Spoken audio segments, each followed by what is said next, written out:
and Aztecs. So there you go. Spot on, man. Spot on. See, it's Hidden Cup, but that much we knew.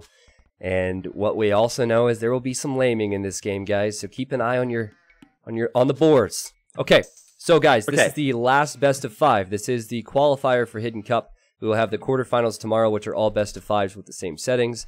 And then the final day will be all live, and that will be semifinals and finals. In the red, we have Hidden Cup 6. And then in the blue, we have Hidden Cup 11. So these are new players. So we'll have to try and get some new guesses here. That's right. They've never played before.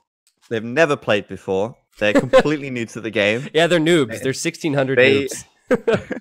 They don't even know how to lure the boar. They think they have to kill it with the scout for some reason. Like, it's a mystery. I'm telling you. Yeah. Goodness gracious. You know, it would be funny if we put one complete like pleb in here. And that's not offensive because I didn't say anyone's name. But, you know, just like have 11 pro players and then have one guy who's awful. Yeah. Random 1400 or something. Yeah. And you know the whole chat. The first thought from the chat would be, it's Daut, it's Daut, it's Daut. Yeah. Yeah, that'd be funny. But anyway, the Eagle's coming out now for Hidden Cup 11. And he sees the house, luckily. Sometimes you can run into your opponent's TC when you run forward this boldly. The boars for his opponent are on the left-hand side, and there's a massive hill there with the stone and the gold, which will not be easy to lock down throughout this game. Yeah, I wanted to bring some attention to Red's map, actually. Hidden Cup 6.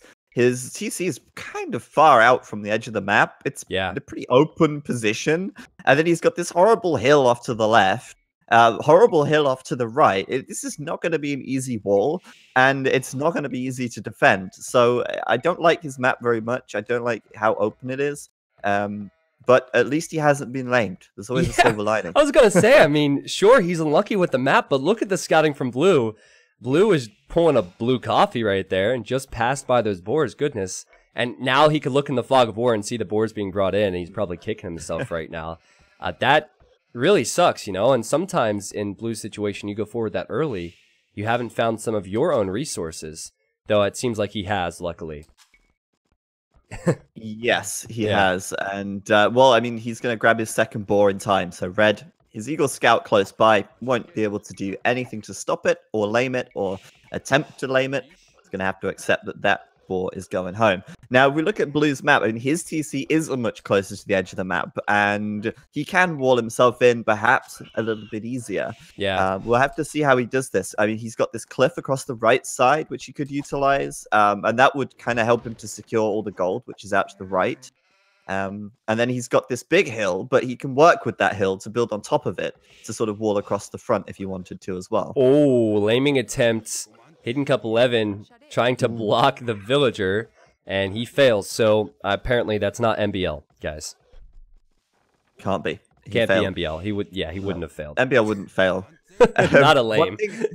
No, not a lame. Anything else? Yeah, but not that. We love you, MBL. We love you, man. Yeah, we do. We do. So, we're always horrible to MBL, but he doesn't. I want to bring something up. Because there's been a few comments in the chat, and I like to respond to the chat. So some people said players can know who they're facing because of ping, which is definitely true to an extent. So I talked to Viper and Tatoh and Vivi and Liereyy ahead of this event, and I asked them just how obvious it would be because of the pings, and they said they would for sure know the region. So that means if we have Fire from Brazil here in Blue, for example, and he's playing a Chinese player, it'll be pretty obvious it's either Yo or Vivi. Or if he's playing someone from Europe, it'll be fairly obvious that it's one of the 5 Europeans. But I think the only player you might know for sure would be Slam, because he's the only one from North America. You won't know for sure, and even if you do know for sure, you will not have a week ahead of time to prepare, like you would for any other tournament, where you know who you're facing in the next round. You can practice the civs, you can practice the maps. So that's one important thing to remember. And we don't know. And we don't see the pings. Yeah, we don't know at all, and you guys at home don't know either, which, we have if anything, it's more fun for us. Exactly. It's cool. But yeah, so we're going to see right now, I mean, just to quickly get back to the maps, Blue doesn't really have good wood lines or anything. Like, okay, he has got wood lines, but they're pretty awkwardly positioned. But, you know, he's the Aztecs, so 5 militia rush incoming. as he goes up to the feudal age right now. So he should be upgrading these to men-at-arms as well. And our red player took some gold, or is taking gold, so that he can also match our blue player in some militia drush action. It seems like their bases are similarly awkward, you know? I like blue's base a little bit more just because this wood line next to the berries acts as a nice wall off for him. And he's also near the edge of the map, so he can't be surprised as much as red, whereas blue can loop around red's base, but yeah, I think that Mayans kind of have to weather the storm here because Aztecs get that extra gold, and oh boy, there's going to be quite a storm coming. Is this Vivi? Is this the first confirmation that Vivi is playing in the Hidden Cup because we have our first true forward? Well, I mean, we did actually see a forward earlier. Yes, we did. We did, versus the Incas, and it worked. So it's not like it's an out there strat that just, you know, it's crazy. Oh my god, he's going forward. It does work, and it is legit. But game 1, forward. Let's watch game 2 and see if he goes forward as well. Yes, you're right. Keep your eye on Hidden Cup 11. If he goes forward in game 2, it's probably him. But you know what? This is not an uncommon strategy for this civilization, Zach, as you said. And this might play right into the Mayan players' hands because they have to build towers. And if they can get to stone, and I'm looking for that second stone for red. Oh god, his stones are forward. Well, anyway, if he can get enough stone later on, he can go plumed archers. But blue's kind of forced him into an early tower, and this has Vivi written all over it, man. But all right. Ring around the forest here. Like red's got some nice hills to work with as well. So blue's like, do I go this way? Do I go that way? Red's like, okay, I'm just gonna add another mana. What is that tower? That's a Vivi tower. That is a, you know, the person that would build that tower, the fat dragon, man. That's a fat dragon tower right there, at the bottom of the hill. What is it? Why? Oh my god! What are you doing? And like he's fighting uphill as well. Red's gonna just clean him up. Oh no! There's 4 men-at-arms left for red. What a throw, man! I don't know who this is, but whoever it is, it's not looking good for them, man. Yeah, they ain't smart. Yeah, they ain't got them brains in their heads. Woo! Oh goodness. My goodness. I mean, that, of all the places to commit to a tower, that was the worst possible place. I know. He deleted it once. Wasn't even in range of the gold. He deleted it once, and he's like, no, I want to do it again. And he fills another one there. That's just bad. Oh, and now the wolves. I mean, normally I'm excited for a T90 Woo, but this is not making matters better for him. Oh, there's 2 wolves! Tristan, please. Oh my god. Stop this madness. Oh, he's down 4 vills already. He's just like, fuck this, I'm gonna fight anyway. And we have not 1, not 2 deaths because of wolves, but will we have 3 now? You know, that strategy, to fight with the villager will end up being perfect. Oh my god. Woo woo woo. Let's go, man. I don't say that too often anymore, but jeez. LSR in the chat said maybe Hidden Cup 11 is actually our 1400 player, which we introduced into the.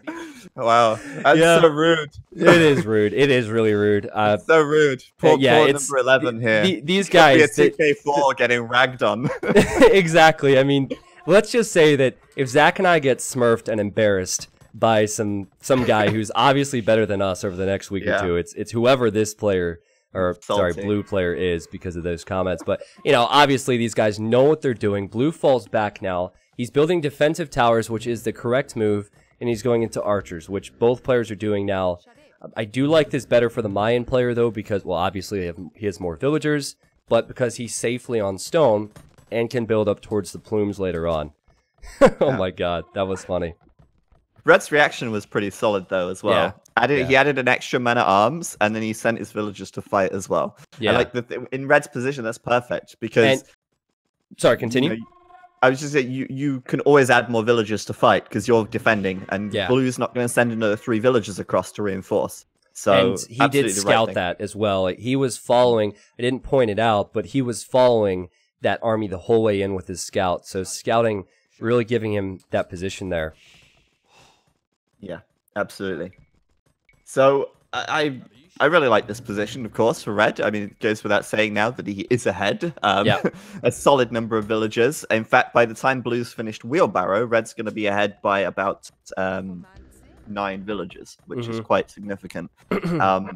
He's also going to be counter-attacking, Blue is, which is kind of interesting because he's not even done fletching right now. Yeah.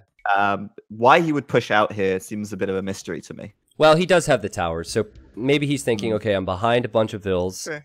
I'll rely on the defensive towers and hope I can do damage offensively, because that's the only way to really close the gap here. Red is getting fletching, and Red is sending his army forward. He sees the gold is there, and Blue should see the vills. There's always a hole! Oh, there's a hole at Red's woodline. Oh, this could change things. As Red runs into the tower, and Blue is in on the woodline, and I don't think Red expects this. How is there always a hole? I blame you for that one. Literally every time. I blame you for that one, because that's your saying, and you're here with me, so that's your fault. You know, funny thing here, this one villager building the house for Hidden Cup 11 is actually trapped in here because of the tree. So he has to palisade that tree to save his villager, but that's just a small point. As he hits the other wood line, I mean, just imagine if these vills had archers had fletching. That will be 2 vills down, and we have ourselves a game again.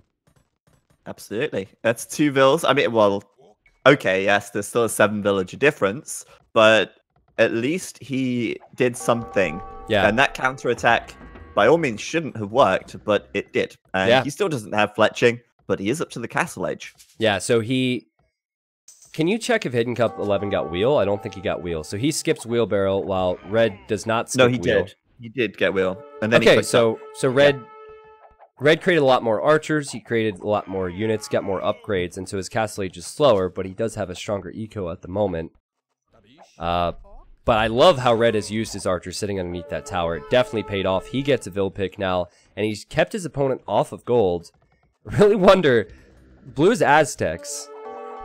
He doesn't have a lot of gold. What is he planning on doing here? Is it really skirms? It seems like a few skirms is in order. I think he needs another tower on his gold, ideally, here. Yeah. You gotta wall those towers up, man. You gotta wall it up before they run in like that. Yeah, that too, actually. If he walled it... I guess if he walled it, kind of blocked the gold a little bit, but it would be possible. Yeah. But yeah, I mean, right now, Red's not able to get too close again, otherwise he'll take too much damage from the tower, possibly, and there are some skirms here now as well. But yeah, Castle Age is in, and we got a blacksmith coming up on the left side. I guess he's remembered that he needs fletching, and following it up with what exactly? Well, that's what I'm wondering. I mean, of course, Blue's going to hit Castle Age first. He can go for a Siege Workshop, but... Oh, it's a TC. I don't think... Okay, so he just wants to boom a little bit. Gotcha. Well, the problem, doing the TC on the left. The problem, Zach, is he's not denying the plumed archers from the Mayan player. No. That's exactly what Red would have wanted. If you would have asked him at the start of this game, he would have wanted a castle, and he would want plumed archers. It's what Hidden Cup 7 would have wanted, and he's getting his way. So, you know, Hidden Cup 6, Zach. Good. Stop confusing people. Did I say Hidden Cup 6? What did I say? Not 7. Come on, man. Oh, okay. Yeah. Don't do math on stream. Totally. Don't even read. Just don't do anything. Yeah, no reading allowed. No reading, no math. No history. No academics here. Well, but no, he will definitely get the castle uncontested. Yeah. And that's quite good because remember, this hill is so awkward for him. I wonder where you build the castle. Maybe stone wall on the left between those wood lines. Build the castle in front of that second tower on the hill. And just secure all of it, maybe? Or next to the ranges? I'd say, like, maybe behind the ranges. Yeah, it's going to be behind the ranges. So, I think that's a reasonable place because it covers the gold and the stone. And, you know, it's less likely if Blue suddenly does turn up with a bunch of archers that it'll get denied or something. So, playing it safe. And I like that. I think he's playing very smart, playing very safe. Hidden Cup 11 is going for the Siege Workshop on the hill, as well as the second and third TC. So he will take the eco approach. Might be tough now, actually. Might be tough. I think we will not see any real counterattacks from Blue this game. I think what it will be is defensive mangonels into a lot of villagers. He's on 3 TCs, so he'll try and boom up, and then Eagles and early imp. But red, if he pokes and prods in the right areas, he's going to have a lot of areas to pick off vills. On the left, there's wood. On the right, even, with this many crossbows and the amount of plumed archers he can make, he can pick off vills on that gold. Yeah, absolutely. And blue's just not showing any interest or signs of walling up here. Yep. Which, I mean, maybe that could indicate that it's a certain player. I don't know for sure, but there are some players that prefer to fully wall, and there's some players that prefer to play a more open style. You're right. And we see blue doing that right now. And like you say, getting under that tower, he's actually denying the gold again. Yeah, and the TC's not in range of the crossbows, so this is amazing. He doesn't even want to create any more crossbows, so he's getting some value out of these units before he goes to the plumes. And nice split. Wow, nice micro there. Even mixing in the eagle. That tower's missing the eagle, so repairs will be needed here. And this is all before red arrives with more. I do think red should just kind of give up on this. He's forced a lot of idle time. Maybe just back away. Yeah, I mean, as much as you say, you know, those crossbows, he doesn't need any more of them since he's going plumes now.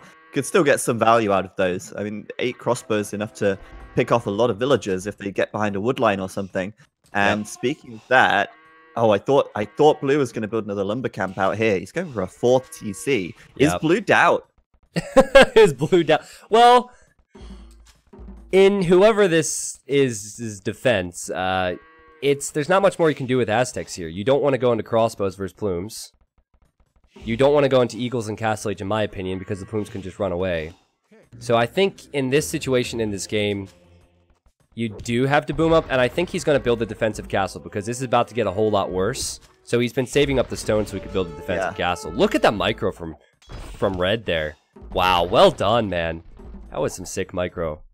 Yeah, it's really nicely done. He picks off both of the mangonels. He's denying the 4th TC. Yeah. His eagles are coming into raid, and at the same time, he's coming in with plumes on the left side. Nice. And that is something that Viper would do. Yeah. In fact, I'm thinking possibly. Okay. Possibly Viper in red. Wow. Possibly, yeah. Zach goes out on the limb and says Viper. Okay. Well, whoever this is, getting a lot of ill picks. And denying the TC, denying the main gold here. I mean, Zach said possibly Viper, so he can't be wrong. He said possibly. He said there's a chance. So yeah, I did cover my back there. Yeah. But like, I don't know. I mean, I'm not sure like 100%, but like, it's something Viper would pick. I think Brian's it's one of his comfort picks, and it's a solid 7. The way he's playing it, the way he's splitting his units around a lot, he's playing really like for map control. Yes. Yep. Incredible unit control, right? On the right, I see him moving these crossbows. More eagles coming in now. Just sending in the eagles to pick off mangonels. This is all before the plumes arrive as well. And I'll tell you what, if it's Viper, this next castle goes on the hill at home next to that new mining camp. If it's not Viper, the castle goes forward right where his army currently is. So let's see. Viper would never go for a Daut-like castle. That's true. I mean, actually, I'm looking at this. That doesn't look like Viper running in there. In fact, it could be Liereyy. Like, I don't know though. Like, it could literally be anyone. I know, it's so tough, man. It's so tough. I had a lot of people saying it was Liereyy in game 1, but Liereyy and Viper play so similarly. It's impossible look at the castle, to know, right? The second castle. Yeah. That's a Viper. Smart location, but that could be Viper, Liereyy, Riut.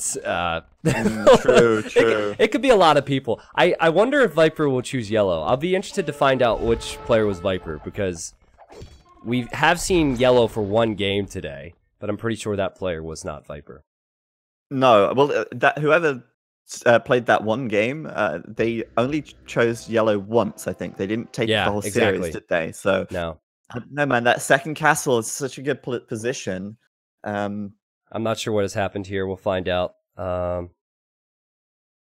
What's going on? Maybe Aussie internet issues? It's paused for me. Are you good? No, I'm still going. Oh, really? Yeah. Do you want me to pause? It looks like a lot of F's in your chat. Let me pause the game. Just pause. In worst case scenario, these are recorded games, guys, so I could just speed right through this. Is there a way to fix the pause? Why would that happen? I don't actually know. Well, let me just ask Robo real quick, and if we have to, we can speed through it. It's fine. We'll deal with it. Yeah, sure. I'm paused currently. I don't know if it's possible for you to maybe unpause, but yeah.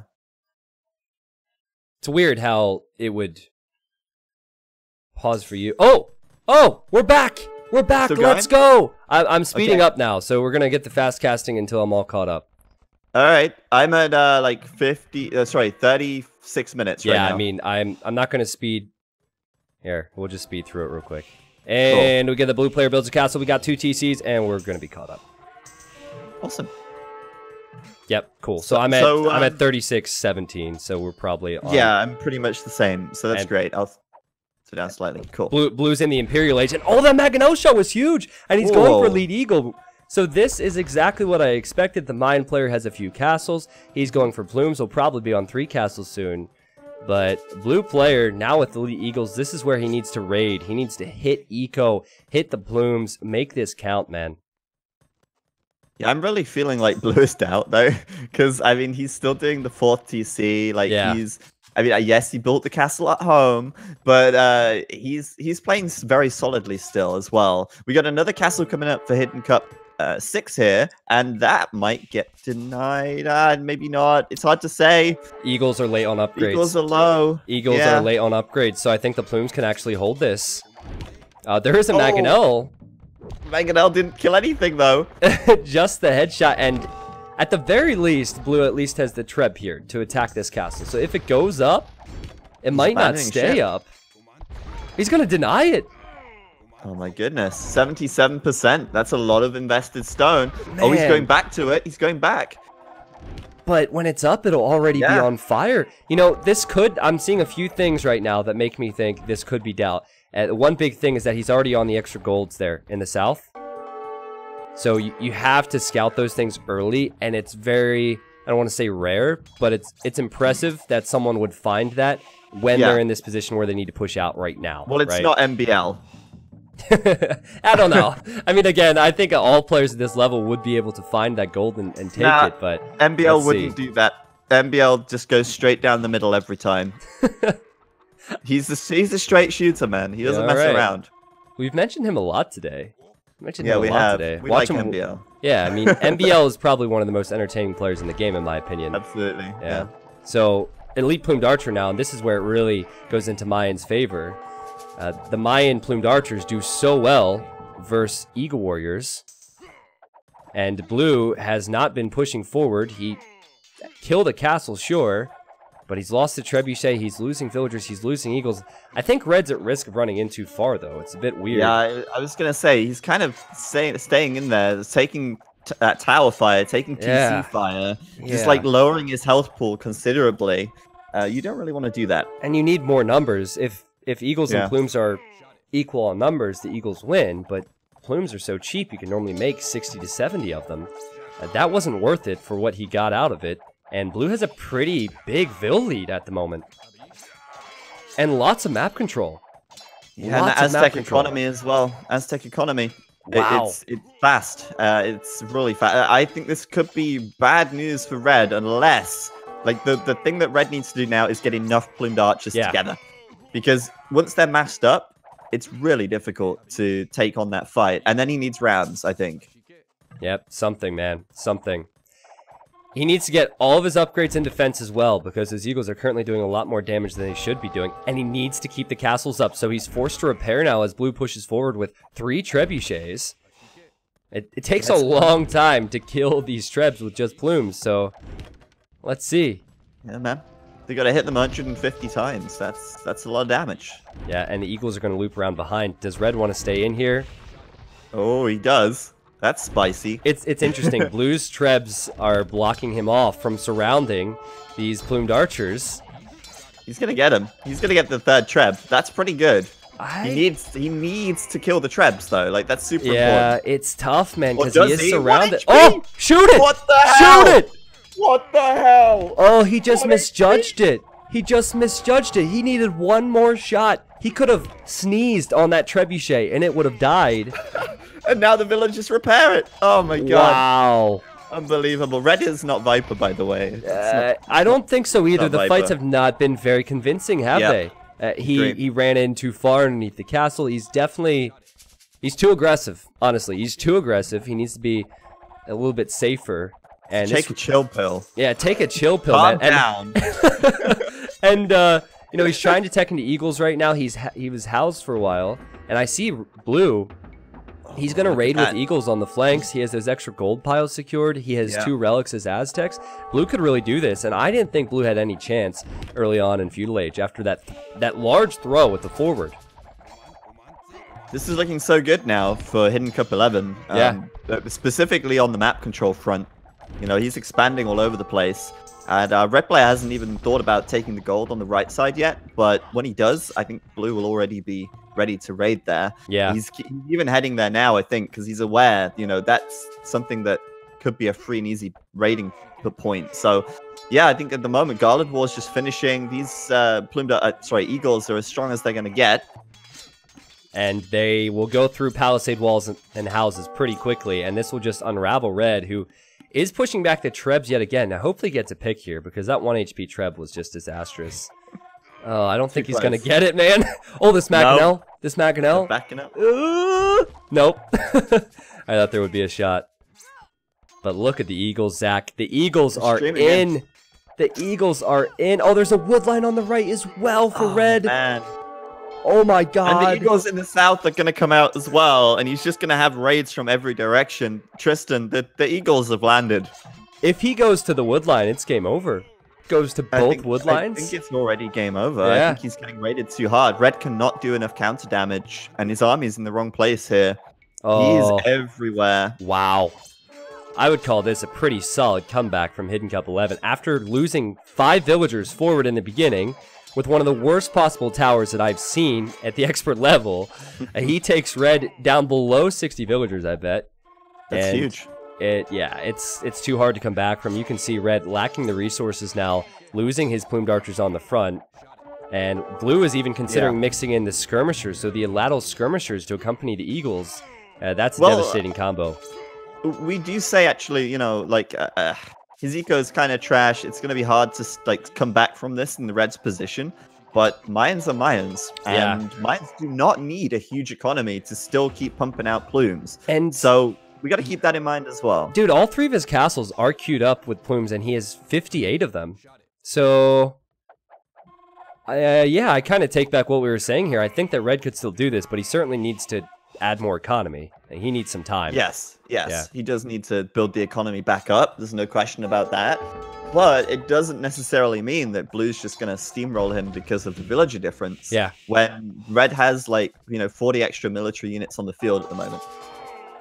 Well, let's see, man. 50 plumed archers. 50, 60 plumed archers. That's what you need. Because these Aztec Eagles do so much damage that I don't know how many shots it takes exactly, but not too many. Oh, and look at this group of plumes. I think Red could do this. Massive. That's ridiculous. I didn't realize that he had the resources to queue up so many plumed archers. That is insane. Yeah, it's kind of crazy. I mean, I guess, you know, he only had 2 castles for a long while. The 3rd castle only just came up, so I guess he was having trouble spending his resources fast enough. And now the 3rd castle's up, he's able to sort of produce more and keep those numbers up high. At the moment, Blue still has a massive population lead, but this fight here, you cannot get close with those Eagles before they essentially get one shot. Yeah, and I'd like to see Red reposition a little bit. Just grab the bunch of plumes that are being attacked and run to the back. It's a bit weird how he isn't. Possibly a tell that they're playing in more lag than usual, Zach. I don't know. And maybe it is like like South America versus China. I don't know. Just another idea. But still, that's enough plumed archers. Here's an important point. Red just overtook Blue in population after that fight. Wow. Unreal. So, unreal. The comeback from the comeback. The comeback from the comeback. Indeed. And the Aladdle skirms are not even close to being in the numbers they need to be. In fact, Aladdle isn't even researched. The defense upgrades on the skirms aren't even researched, so they won't even touch these plumes. Blue's trying to raid on that gold on the side, but Red is there, and Red is prepared, man. And, hey, Red could take the golds back on the left soon. You never know. I mean, he seems to have the numbers everywhere you look. Like, the big problem really as well, though, is that Blue has started mining out those golds, and Red's gonna need to get some gold as well. I mean, Hidden Cup 6 right now has 250 gold, whereas our blue player has actually only 53, which is surprising. Thought he'd have a bit more, to be honest. There is a wood issue for blue. He lost all of his lumberjacks in the middle. Now look on the right-hand side. There's plumed archers there. He doesn't have any wood in that left-hand corner. He's starved of wood. I don't think he has any lumberjacks at the moment. This is pretty ridiculous, man. 80 plumed archers from red. 80 of them. That's all you need. He's gonna win this, isn't he? He's gonna win this. Wow. He's gonna win the game.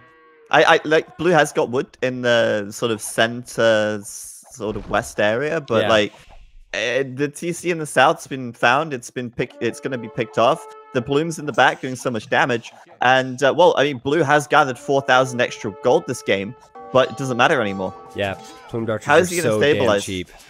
Yeah, I don't see him stabilizing here. Red would have to throw.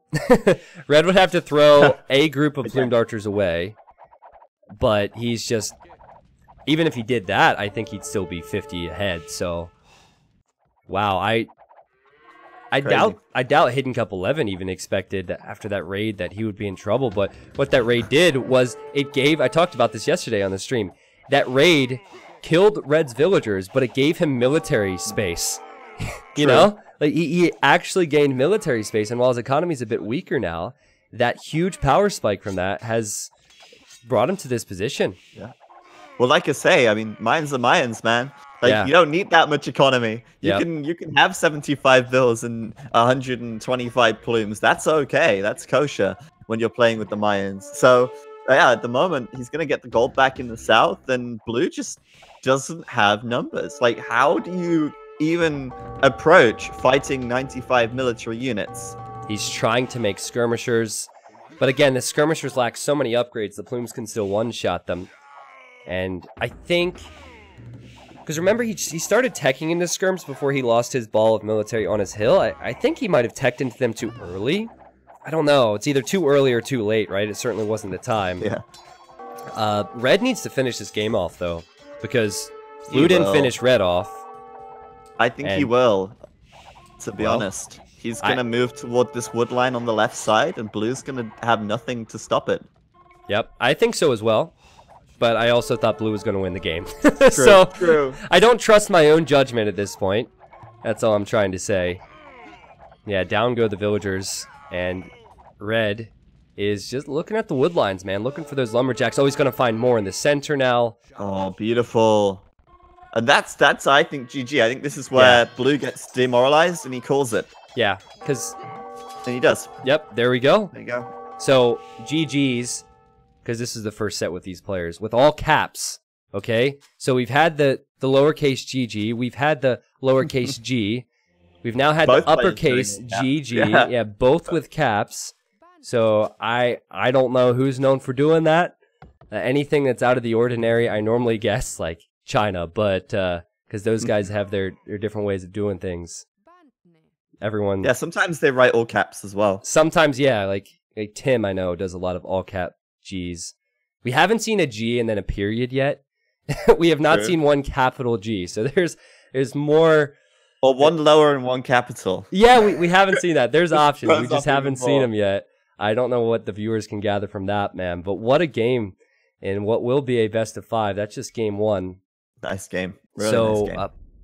Now Mayans cannot be picked by red. And now Aztecs cannot be picked by blue. And blue will get to choose his home map next. So he could actually go for Arabia again, or any of the other maps that I will show the stream here in a moment. So I think blue will pick Arabia. You think so? You think he's comfortable there? That's my guess. Yeah, that would be my guess. Okay. Because I think he's probably thinking like, okay, I should have won that game. Yeah. My forward failed. I came back from a pretty bad position, but I couldn't close it out. But I think he probably feels confident that he was the better player in that match. Good point. Good point. We'll see. We'll see. Yeah, we'll find out. And also, players are very comfortable on this map. I mean, it could also be it could be Baltic if it's someone who really likes water. Like, for example, that's always going to be a home map for them. But I have a feeling it might be Arabia again, but there's a lot of maps in the pool. It could be anything. Okay, so HiddenCup 6 is up 1-0 right now. And again, we don't know who this person is. there's the maps for you guys. As Zach said, we never know. We can speculate, but we'll find out once we get into the game in a bit. I'll remind people about the prize pool and just a couple things about the event. There's the prize pool split. It'll actually be a bit higher for all of those, but the champion of this event, and we will find out who that is on Sunday, will be getting a hefty chunk of change. The brackets are here. We casted some qualifiers earlier. You guys will want to check them out. They were great games. I kind of just spoiled them for you, but the games were still fantastic. The quarterfinal bracket will be casted tomorrow. They are all best of fives, and then the semifinals and the grand final will be on Sunday. So lots of awesome games to come. All right. I'm going to tell Robo14, and we're going to get this going, man. Let's do it. Let's do it. All right, so what do you think the next map's going to be? I don't want to be a puss and guess Arabia. That's too easy. I'm going Chaos Pit. I'm going Chaos Pit. It's not going to be Chaos Pit, but I'm hoping we'll see it. I hope so too, because I really like that map, actually. It's very chaotic, as the name implies. It does make for some fun watching. Yeah, man, let's do this. And it's Gold Rush. Gold Rush. Ooh. All right. I don't think viewers will complain about that.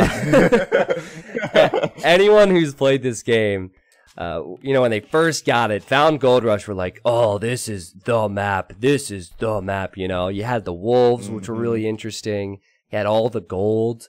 It was so fascinating. Well, now we have two expert players. I doubt we are going to see... Well, it looks like they're Jaguars, right? I doubt we're going to see a Jaguar rush, but it's always possible. You never know. We have HiddenCup 6 in the north. He's playing as the Slavs. And then in the south, we have HiddenCup 11, who lost last time. He is playing as the Mayans, Zach. That's true. And one thing I like about Gold Rush is that it's usually very easy to wall, actually. You close your base in. Whether or not you have gold inside your walls when you wall it up is the question, but a lot of the times it's very easy to wall and defend, which is, I think, an important balancing point for this map, since the center of the map contains so much gold, right? But if you go there too early, you can leave yourself vulnerable to someone who goes imp fast and just, you know, destroys you with trebs or something. So something to keep in mind. And also Slavs versus Mayans here. I feel like the Mayans have the edge, but the Slavs, if they're able to take advantage of their farming and like keep map control, I think they could do really well as well.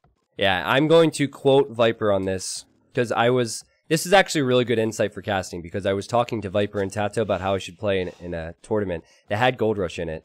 And Viper said, with Slavs, because the Imperial Age transition is oftentimes so awkward, he likes to go for heavy Castle Age play, especially on a map like Gold Rush. So Slavs might opt for a lot of Knights here, whereas Mayans, I feel like they really thrive in the power spikes. Early Castle Age, not all that strong, but right when they start getting numbers and getting Bodkin Arrow, they're strong. Is Red going to lose a Vill here? I think he'll be okay.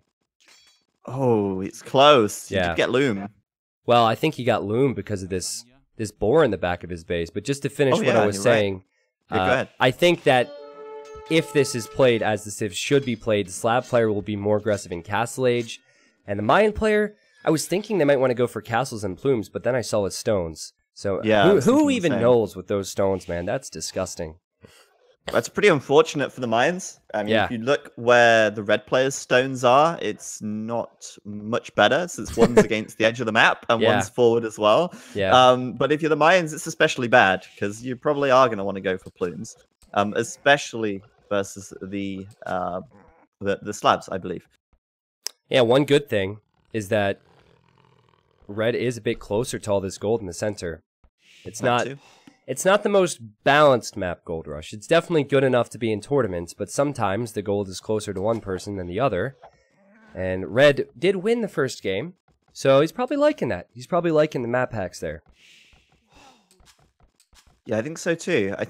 I mean, the thing is, I don't know really, because like, for example, if you wanted to go for like a drush, the blue player could kind of pressure red early and then try and just like kind of make up for the fact that his map's a little bit bad. And the Slav player could consider be drushing as well. In fact, I think on this map, a drush is pretty reasonable. And looking at Red's map, it's much easier for him to close it across the front, from what I can tell. Is Blue going to block this Vil? Oh, MBL? MBL? Oh, it's close. MBL? Oh, that's not MBL. Nope. No way he'd fail that. No, that's a dead Vil if that's MBL. So that's a good way to know who isn't MBL, guys. We have 12 players. Oh god, this is so important. Uh-oh. Wow. The Eagle Warrior goes down. 1 HP Scout. Oh, that's funny, man. And Zach, you might be right about the drush because I see the villager on gold now for red. Yeah, both drushing. Yeah. So, pretty reasonable for both to go for that strat here. How they transition out of it, that's going to be so different for both of these steps, right? I know, so different. I think that's that what I like about this one. Blue, it might buy you some time to wall in your stones and then go for plumes, but I think drush into crossbows is safer, and it's not bad as Mayans, of course. Red, it's just weird for me. I'm honestly surprised by the drush. I think if you go for scouts here, you can add a lot of farms with the horse collar upgrade, and you farm so fast that you could make 4 to 5 scouts and still be in Castle Age at a reasonable time. So it's a bit surprising, but it's got to be knights, right? You're not going to go into archers, so yeah, it's got to be knights. I think this map is kind of like a drush FC map, if anything. Yeah, like look at this. He's walled right now. He can farm. He can make his drush and take some map control, or like at least meet Blue in the middle, and then he can go up to castle, I think, quite comfortably. Well, I agree normally, but I recall he lost 2 of his turkeys to Blue. Okay, the drushes are meeting in the middle, and currently there's no food underneath Red's TC, so he's just farming. I'm thinking he should have gone to the deer in the north there, but he's walled himself out from that, which is a bit peculiar. Yeah, that's true. I mean, there's 4 deer there, so yeah, could have milled them quite comfortably. Right, they're going to continue to fight in the middle. Looks good for HiddenCup 11, to be honest. It's looking very good. Fighting with the hill. Well done there. What can the 1 HP scout do? I thought it was funny because the scout was trying to distract the militia. I want to see them get to the wolves here, or the jaguars, but that's always very random, and they're actually out on Blue's left-hand side, so he might get attacked by that later on. Look at this body here. Some guy got attacked on the cliff. He had to decide whether to jump off or to get eaten by the jag, and he chose the latter. I think I would choose to jump off the cliff. Yeah, for sure. Just end it, man. Like, instant death versus like being mauled alive. Like, I think I'd choose the instant death, to be honest. Yeah, just out of spite too. Like, come on, Jaguar. Yeah, like, I'm just going on a walk, man. Why are you attacking me? Like, I'm not gonna attack you. I'm not letting you eat me. I'd jump right off. Yeah, and then if the Jaguar follows you, like the Jaguar also dies. It's like a posthumous kill. Yeah, you flick him off on the way down, like, haha, gotcha. We're getting really involved here talking about these Jags, man. We gotta look at this. A forward. We got a forward. It's Vivi. He came forward last game. This could be Vivi. This could be the Fat Dragon. And again, it's a Mesosiv. And again, it's a good situation to go forward. So it's not like rated game Vivi who would go forward regardless. This is a solid move. And maybe all the rated games where he went forward was just good practice for this moment. Well, actually, this is a great move because it's going to deny the berries. It's going to deny that farm. It's going to push this wood line back. It's still a bit risky, obviously. I mean, he's even doing man-at-arms as well now, so you can have a bit of extra, attack power trying to get through these walls. Yeah. It's super risky, but he's taking stone look, and if he can secure the stone, if he can keep Red locked inside of his base, maybe delays Red's Castle Age somehow, then he could buy himself enough time to get his enough stone to get castle and get his own castle up, perhaps. Yeah, and even if Red hits Castle Age faster, there's going to be towers up. So it really, it won't allow Red to get to the center, which is the ultimate goal of this map. Red is really unfortunate to have both of his stones forward, and I don't know how he can stop this next tower from going up. He has 1 tower to build. Of course, you start with 200 stone. Hopefully he doesn't choose the wrong place. Okay, he's going to protect his gold. And look at that. 4 villages in the back, 5 in building a stable. So he's like, okay, bail. Yeah. We're probably going to have to do something about this. I mean, Wow. maybe he will use that as just his second feudal building. Yeah, maybe he'll go market now. I'm thinking market over blacksmith. Oh, he goes blacksmith. Okay. Ooh, boy. So he's not necessarily bailing yet, but he could bail. Yeah. If he needs to add some scouts here. Well, you never want to bail, I can tell you that much. No. You never want to bail, but we'll see, because he only has 500 food. The deer, man, the deer would have been so good. It would. Oh, and look at that tower denying so many farms. Oh, it's beautiful. Oh, and that villager that's attacking it there will go down. The repair on this tower is brilliant. Red is up against it, man. This would not surprise me if it's Vivi, because he's so good when it comes to forwards. Perfect starting location, man. Such a strong play from our blue player. Yeah, blacksmith now coming in for him as well, so we might see fletching very soon. And that's going to help as well. Obviously, then red won't have fletching. Yeah. And then he thinks, okay, do I do fletching now? That's going to cost me 100 food. Now I don't have enough food to go up to the castle age still. So, yeah, things are looking solid for our blue player at the moment. He's got more farms right now, and he's doing wheelbarrow as well. So this has been a great aggression so far. His tower is perfectly placed. It's so annoying to be red in this position, because red's tower, let me try and click it here. It doesn't range the Vil, right? So that Vil can repair. Yeah. And so that tower is just perfect from blue. So he can hit his opponent's, he can hit his opponent's tower. No problem. And fletching as well. So there you go. A bit of extra damage now as well. And, well, our red player is in a bit of trouble. He's doing Town Watch. That's costing him food. That's slowing him down. And now he's doing a market. Yeah, he's doing a market, and he'll try and abuse that market to go up. I mean, this is not a fast castle by any means. It'd be a very slow one. And, yeah, there he goes. He needs a little bit of gold. He'll click up, man, but he had to delete half a dozen farms. He's had to relocate lumberjacks. He hasn't been on the berries. Even the gold villager's now forced to build a tower to defend against blue's tower there. Oh, and the man-at-arms are in as well, so we can see a Vil pick. Beautiful. No quick walls for red here. That's going to be one dead villager. She'll be sacrificed for the greater good. Yeah, man. I'd love to see if he can wall these man-at-arms in. Nope. That guy's like, I'll save you. I'll save you, my queen. HP in a dream. Yeah. That's funny. Interestingly as well, what if red overchops here, makes a hole, and then blue comes in with another man-at-arms into the wood line? Red overchops where? I'm sorry. On the lumber camp to the north. Ooh. There's a 21 wood tree that it's going to open a hole when it gets cut.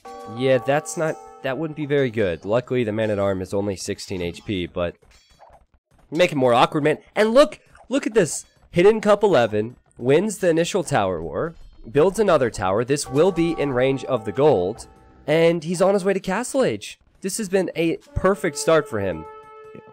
This is how you need to do it, I think. Yeah. Especially when your stone's forward. He's bought himself so much time now.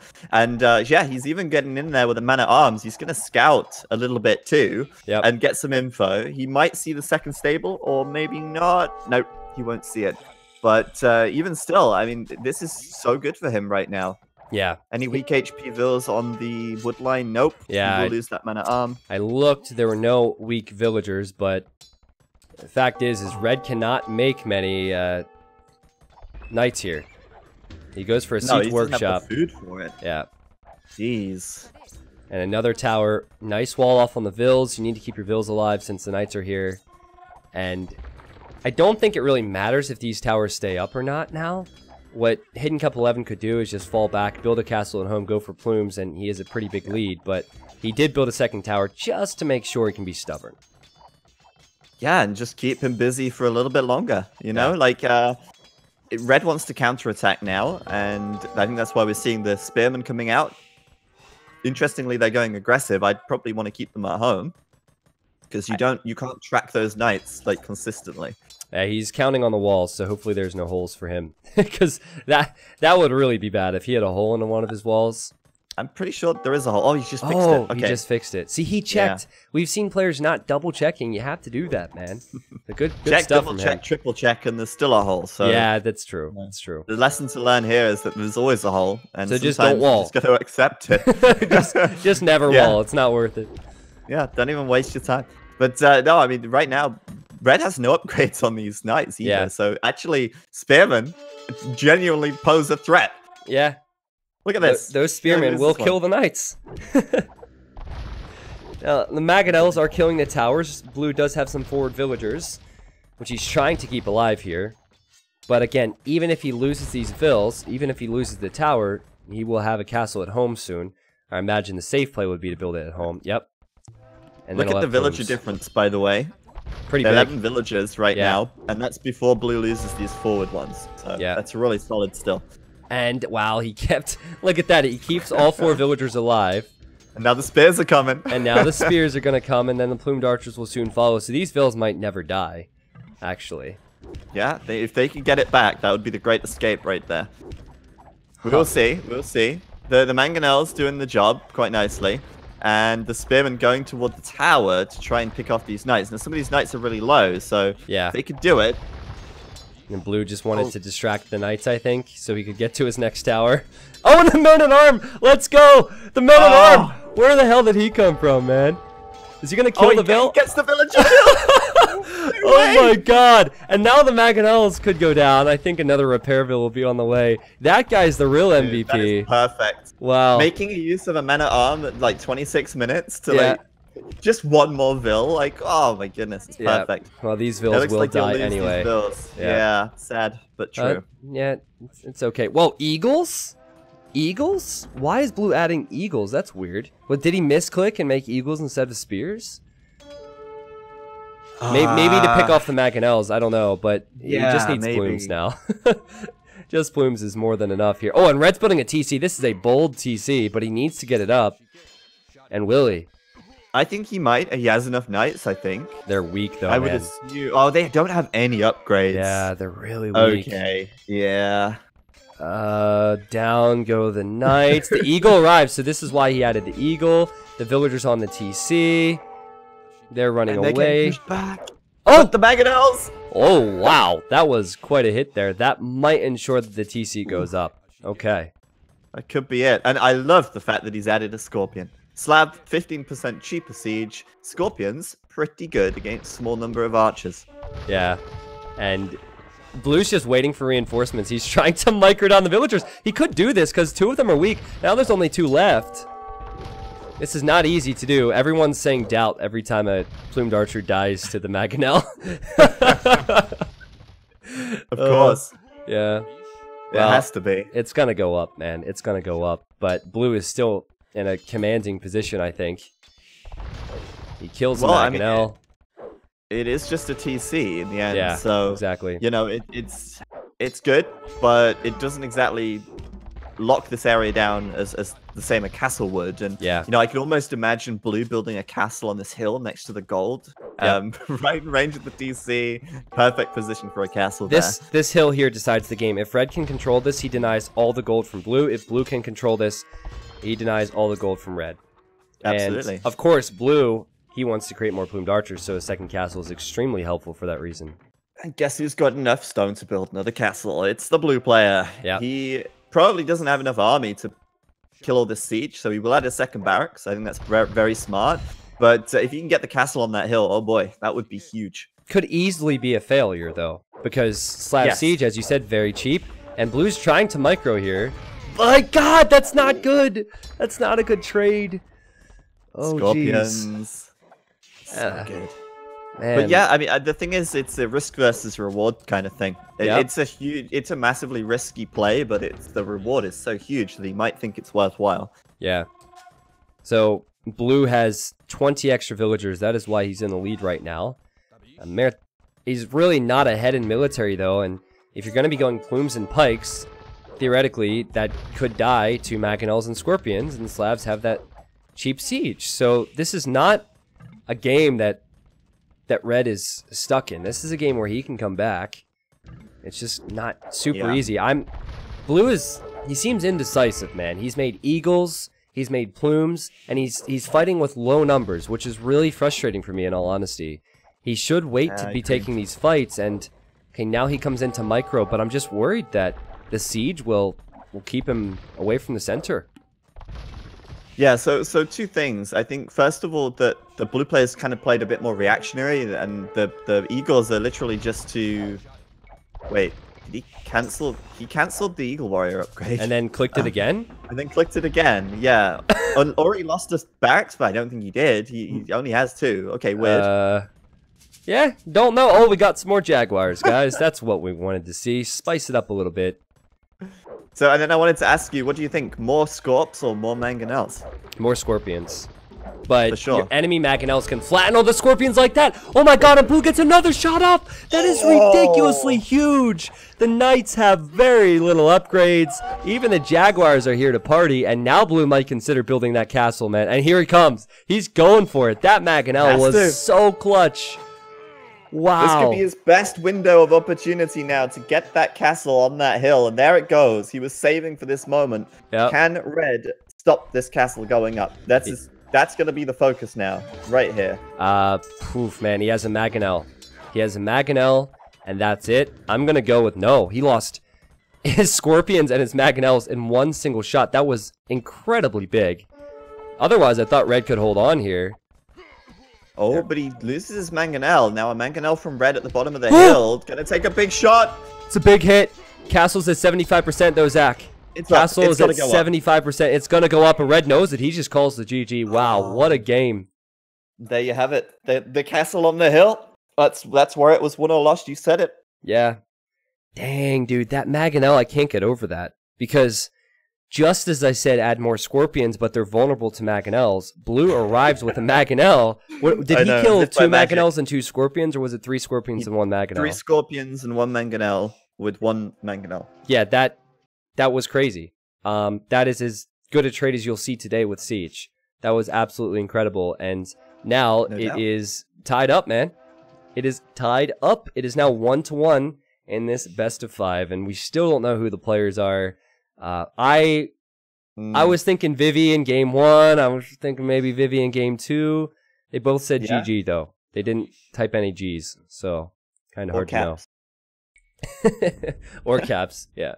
I think Hidden Cup 11 has the vibes of Vivi. Yeah, really. Does. I mean, it's 2 games now that he's gone forward. First game, it failed spectacularly.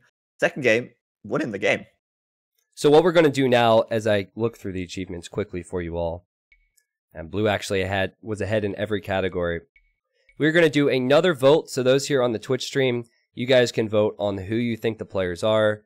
Then I'm actually going to read off a message I got from Vivi. I had asked him ahead of time what he thought about the tournament, and I think now would be a good time to bring that up. So let's do the poll first. Need to go back here, update the scoreboard real quick. So we're going to start with Hidden Cup number 6, who was the red player in that game, and you guys can vote on who you think they are. Yeah, I don't think it's Viper. I did say it could be Viper in game 1, but I think there's enough evidence to suggest it's not by now. Yeah. I mean, I don't know. You guys can type a number in the chat. You have 55 seconds now. So there's a number there on your screen associated with each player. So please, please, please, if you'd like to get involved, just see what you think compared to everyone else. You can go ahead and type this. I'm going to pull up Vivi's message in the meantime. All community voting is now just null and void. Yeah. It's Daut every time. Why does Daut win every one, man? We need to remove Daut from this, I think. That's funny. Next time, no doubt. That feels bad, man. Yeah. But not at Nations. Not at Nilly's Apartment Cup. Yeah. Not at T90's Hidden Cup 2. Nope. Not at ECL. No, he is that. No, he's gonna. I think he's gonna qualify for NAC 2 as well. We'll see, man. I mean, I'm okay with him having to qualify. There's nothing wrong with that. If he's good enough, he'll qualify, right? Yeah. I agree. Okay. So this has happened 3 or 4 times now today. 46% of the chat thinks that Hidden Cup number 6 is Daut. So logic would say that Hidden Cup 11 cannot be Daut, right? So we're going to do another poll here. I was thinking Vivi. Zach said that he had Vivi vibes, but we'll see what chat thinks. Go ahead and get your votes in again, guys. Worth noting, the second most voted player was Slam. Yeah, that is interesting, and I think we have a lot of trolls here. That's not how it works, guys. That's not how it works. You can't play yourself. You can. You just got played. By doing another poll. So Vivi is second place. It seems like our Daut bots are here. So Vivi is second place. All right. Well, let's read off this message. I did actually get the Chinese audio from Vivi, and then I had a translator translate the message. However, it's about 2 minutes, so I figured it might be a bit too much. I'll just read this off here. So Vivi said, "Hi, this is Vivi from China. I'm very happy to be invited to the Hidden Cup and have a chance to communicate with all the audience by voice." Again, I'm reading it. Sorry. "I am very happy to be invited to such a funny game, played with so many top AoE players, and all the players don't know who is the opponent. I don't know who is my opponent in the tournament. It brings more fun for me and all the audience. Also, I will fight with my favorite and strongest opponent, TheViper." So he thinks that he's going to face up against Viper. He obviously doesn't know. And then he says, "I will try to defeat him in this tournament. Also, Hidden Cup brings challenges to me. You can find that the 12 players are top 12 players of the AoE world.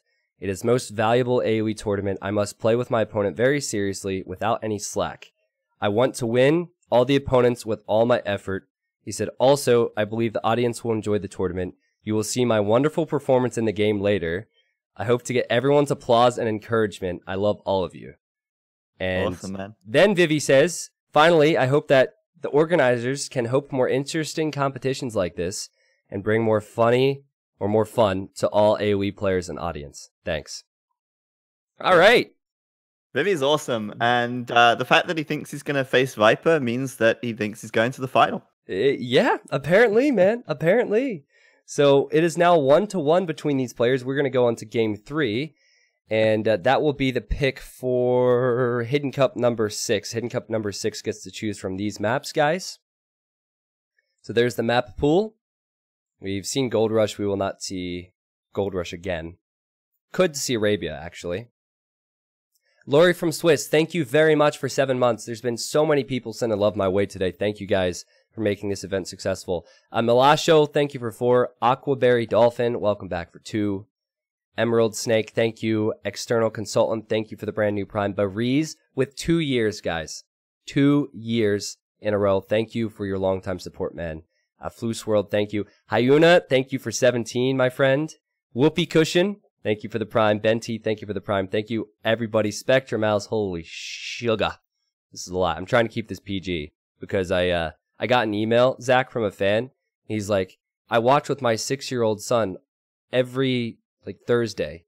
And I was like, "Oh no, I gotta stop saying bad words." Yeah, there's a 6-year-old watching. I gotta tell you something as well. I got an email from someone saying, "Appreciate the ECL content and how you keep it PG." I'm American and I watch it with my kids, and we appreciate that there's not too much swearing. And then he said, "Well, with the exception of T90." I don't swear that much, man. Who sometimes swears. I was like, what? No, you don't. Not really. I mean, I do on occasion. If it fits the moment, I swear. I do. Yeah, of course. Of course. Yeah, so, I think big streamers like Ninja, for example, who went from 500 viewers to 100,000, he actually has... most of his streams are PG now, and then he does his at dark stream where he'll swear, I guess. Yeah. I don't know. But did you drop out of the game? Yeah, I'll rejoin. Okay, cool. I was idle apparently, and that's not allowed. Yeah, that's not good, man. You can't be idle. Oh boy. So we have another Italians war on Baltic. So this was the pick for Hidden Cup number 6. He was the one who chose to play this map.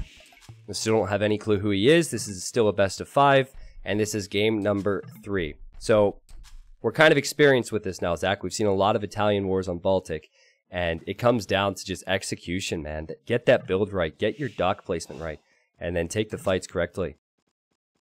Yeah, absolutely. Let's have a look how close they are to the water.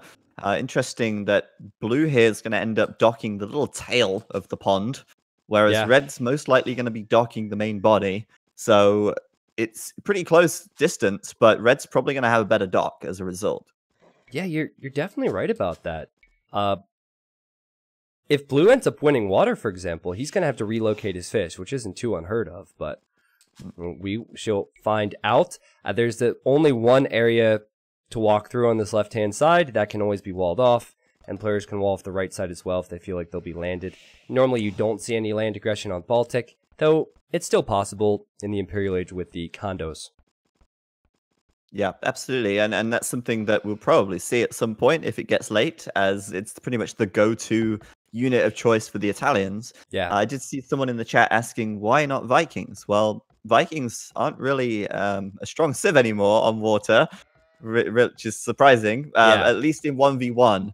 In team games, they're invaluable, but in 1v1, Italians are just the #1. Yep.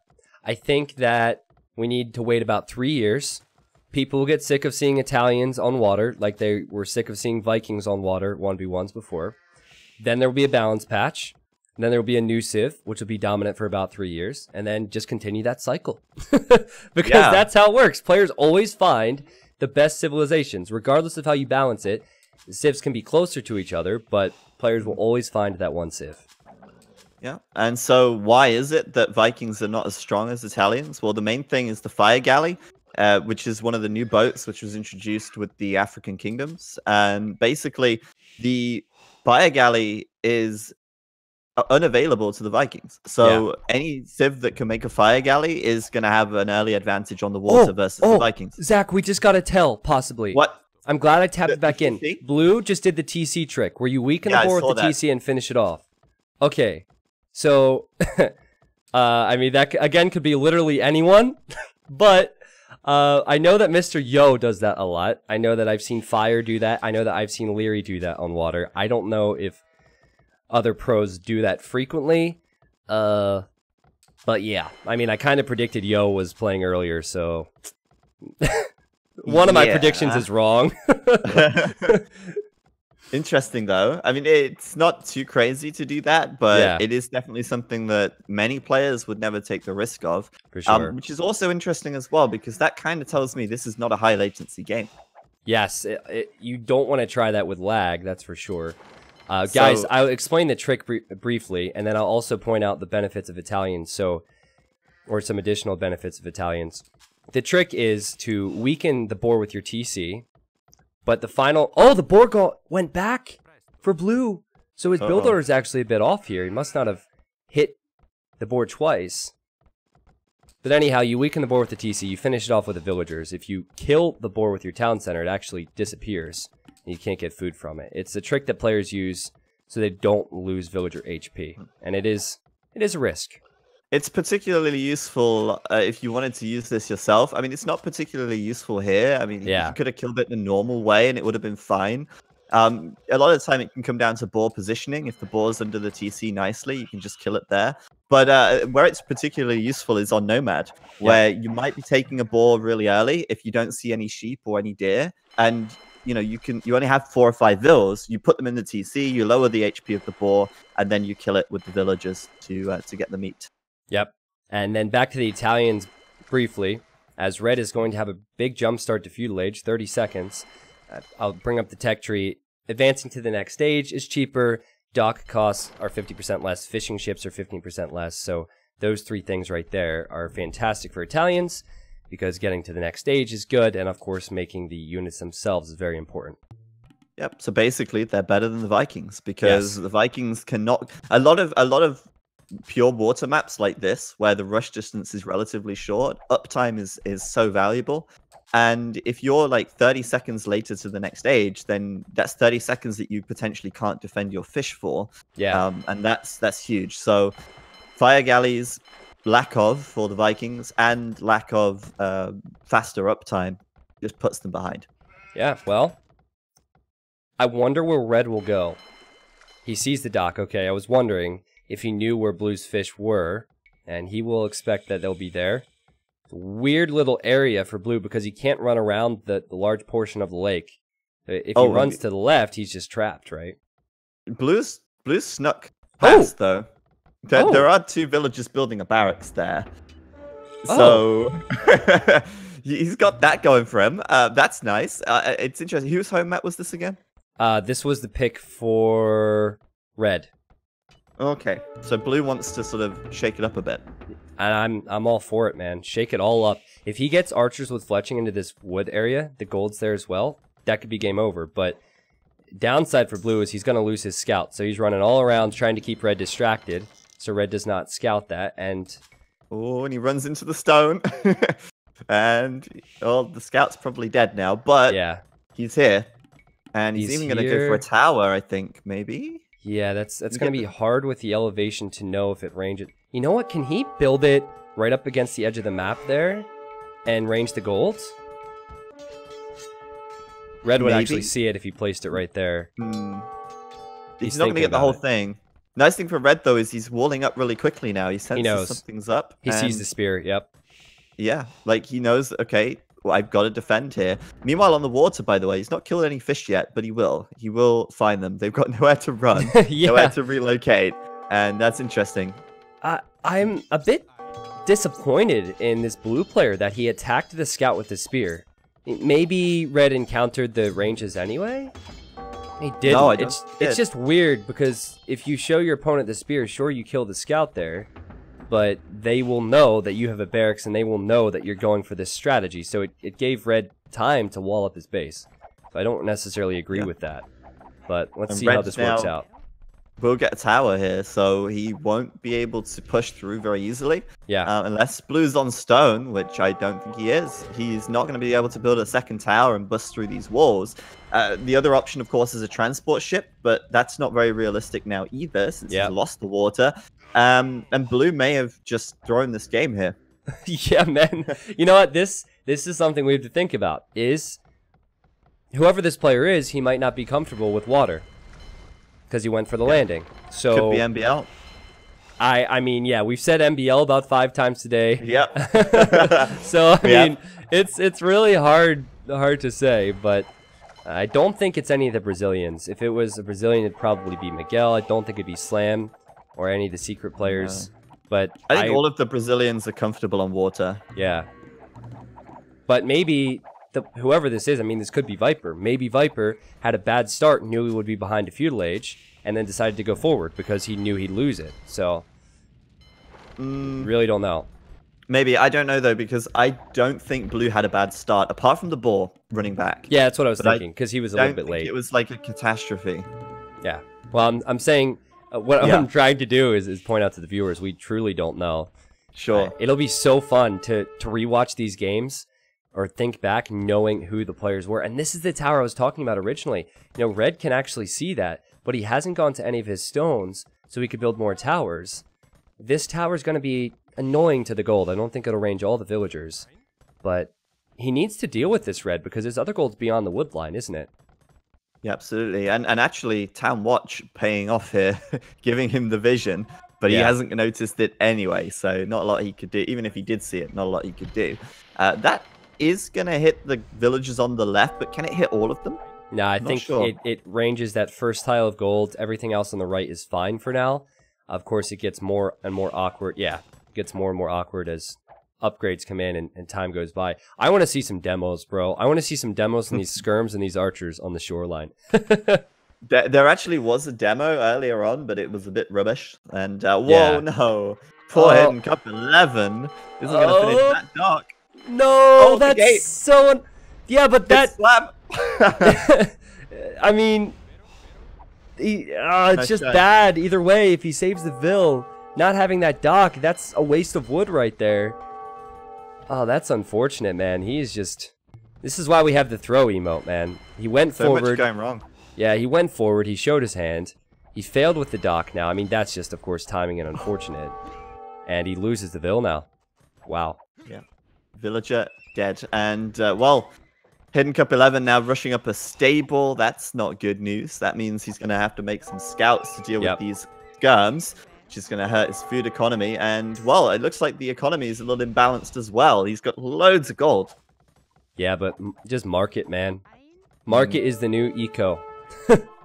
Build a market. Economy balance. Buy a little bit of food. I mean, funny enough, in AOC, if someone built a market, we'd be like, oh, this is so bad. He has to buy food. But nowadays, people do it pretty frequently.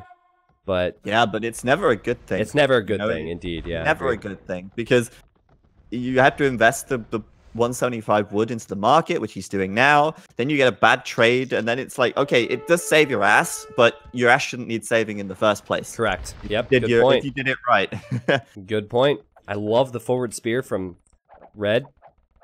Just to deal with the scouts. He sent that a long time ago. He had to walk a long distance.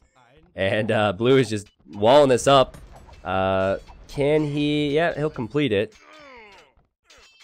And he's harassing. Red is harassing Blue regardless. Dude, it's just a fish now. 6 fishing ships for Red. Where did Blue's archers go? Oh, he's got some archers on the east side. I think he's trying to come around the south.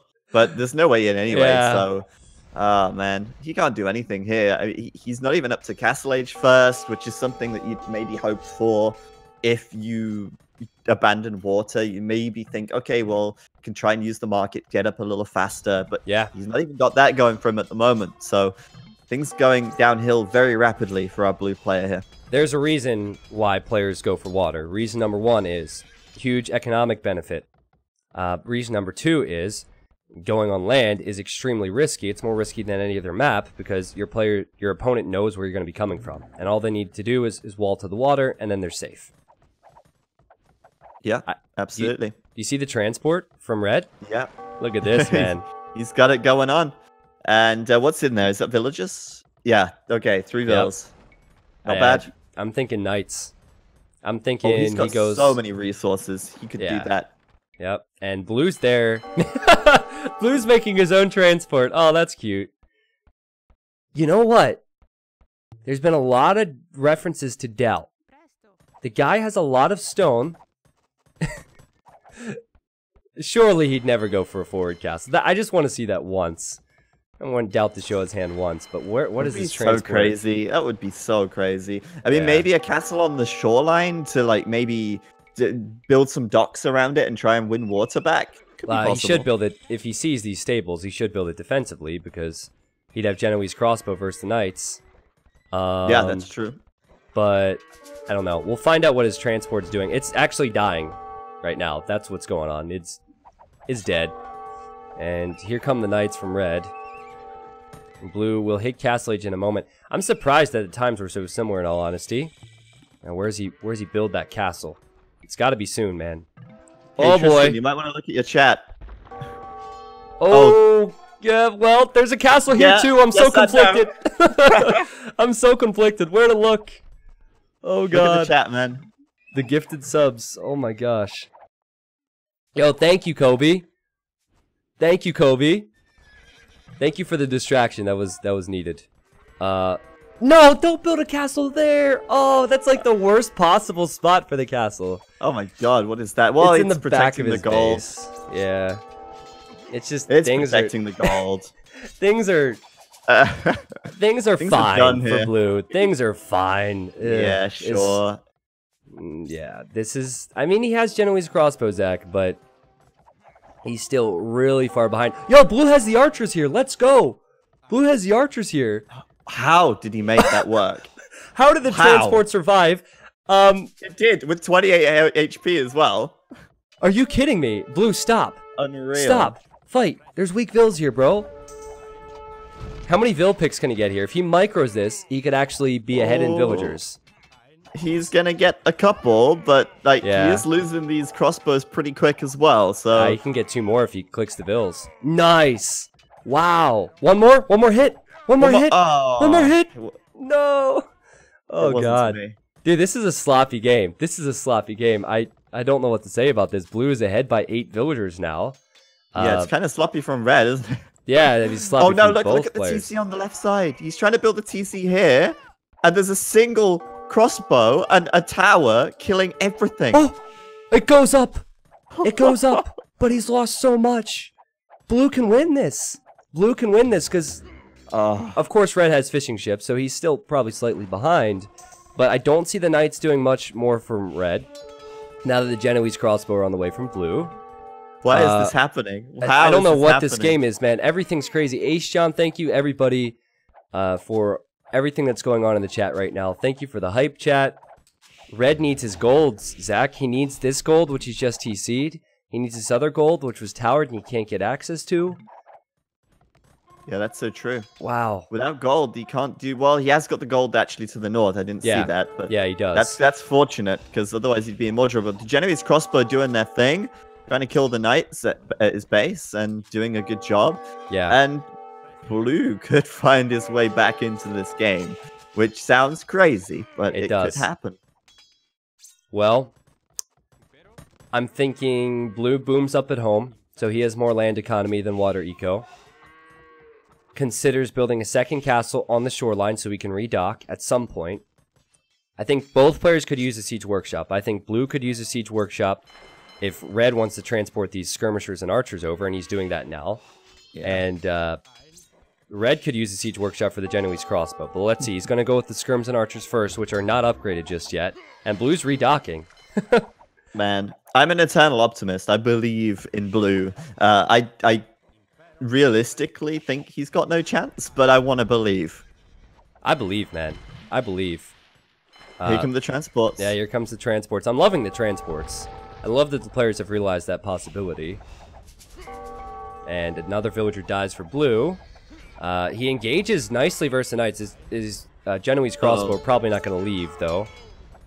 Yeah, and they're going to get caught by the skirms as well, so that's a disaster for him right here. As really, I mean, yes, the Genoese crossbow are great versus the knights, but he's got more problems. Yeah. And those problems are just too much for him to deal with right here. Yep, and meanwhile, I still think this is kind of an early GG, in all honesty. It might be a score GG, because he sees the score and thinks he's further behind than he is, but Red was getting his golds back. Red would have still had knights and skirms around. I was just going to point out that the Genoese crossbow, while they're nice versus knights, they're awful versus other archers and skirms. So Red would have had map control here, would have maintained his control, maybe pushed with siege. So that was a funny one, Zach. That was different. And it is now 2-1 for Hidden Cup 6. By the way, Viper just wrote a single G in the chat. Ah, he's been watching, man. Is it something to do with the fact that we had a player writing single Gs earlier? Wait, did they... Oh, he's trying to tease us. That's what it is. We got GGs here. Yeah, Viper's trying to shake things up. Here, yeah, exactly. I'll just reiterate that the games today and tomorrow, they were all played within the last few weeks.